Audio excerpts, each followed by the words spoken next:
Je l'ai lancé en titre, fin du projet d'appui à la dynamisation des organisations de femmes et des enfants des communes d'Adjombonou et d'Angbo. La première vague des cibles du pas de fer ABD était hier un atelier d'auto-évaluation. Kamebonou pour le point. Les travaux de l'atelier d'auto-évaluation du projet d'appui à la dynamisation des organisations de femmes et des enfants des communes d'Adjombonou et d'Angbo, en abrégé Padofé ABD, sont lancés par les responsables de l'ONG Action Plus. C'est ce mardi 20 février dans la salle de réunion de l'ONG Action Plus, 6 à Fifadi, ici dans l'arrondissement d'Adjoum Centre. La première journée a pris en compte des groupements de femmes, élèves, patrons d'ateliers, filles, apprentis et comités de protection, tous cibles du Padofé ABD. À l'occasion, les participantes et participants venus d'Adjoum, Bonou et d'Angbo ont procédé à la capitalisation des acquis du dit projet qui est à son terme après 3 ans de mise en œuvre. Merdi Zinsou est chargé de projet à l'ONG Action Plus. Ce projet a démarré en 2021 et a pour objectif de lutter contre les violences faites aux femmes et aux filles et de faire la promotion de l'autonomisation féminine dans les 3 communes suscitées.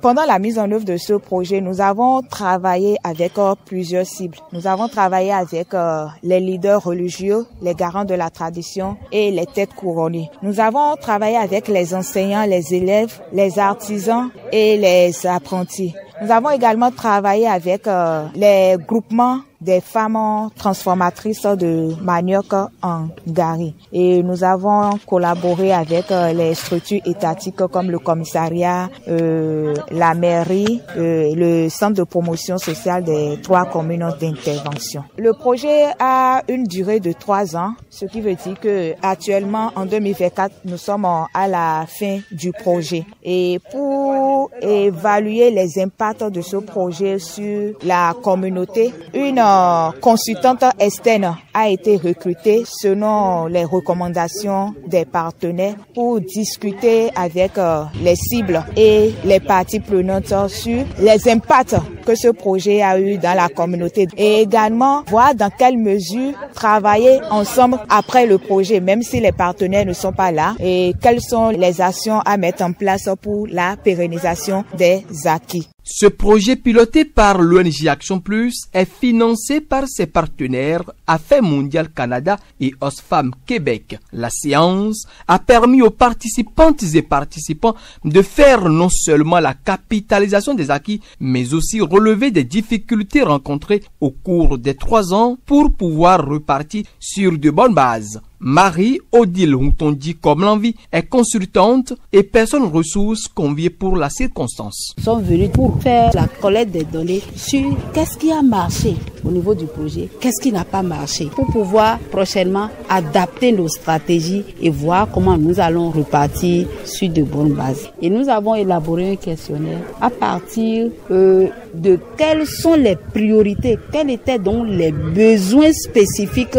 de la communauté qui a emmené donc Action Plus à proposer cette initiative pour Osfam qui a financé le projet. Et à partir de ça là, quelles sont les activités que le projet a menées avec eux? De cette activité-là, qu'est-ce que eux ils en ont fait? Est-ce qu'ils ont une idée de l'activité? Ils vont nous rappeler tout ça là. Quelles sont les difficultés? Ils vont nous rappeler. Maintenant, il y a un problème très important, donc la durabilité. Le projet, c'est pas un projet sans fin. Comment nous allons préparer la suite? Maintenant, il y a aussi la capitalisation des cas de réussite. Qu'est-ce qui a marché chez nous ici et qu'on souhaiterait donc partager avec les autres organisations qui se diront à Adjoum, à Bonou, il y a eu telle chose qui a bien marché par rapport au respect des droits des femmes et des filles, des personnes vulnérables. Qu'est-ce que nous pouvons prendre de lui et ils iront dupliquer. Et maintenant, parler aussi des recommandations. Quelles sont les recommandations pour d'autres actions futures? Les participants se disent reconnaissants envers le projet à travers l'ONG Action Plus pour tout ce qu'ils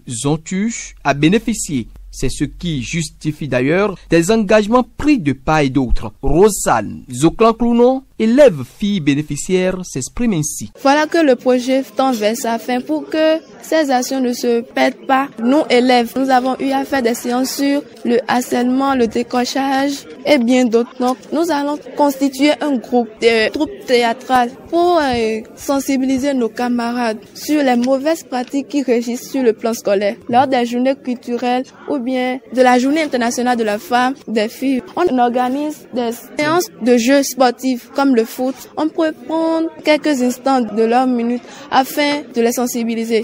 Cet atelier d'auto-évaluation se poursuit ce mercredi avec d'autres cibles, à savoir tête couronnée, responsables religieux, enseignants, responsables d'école, femmes leaders, société civile, représentants des mairies d'intervention du projet et autres.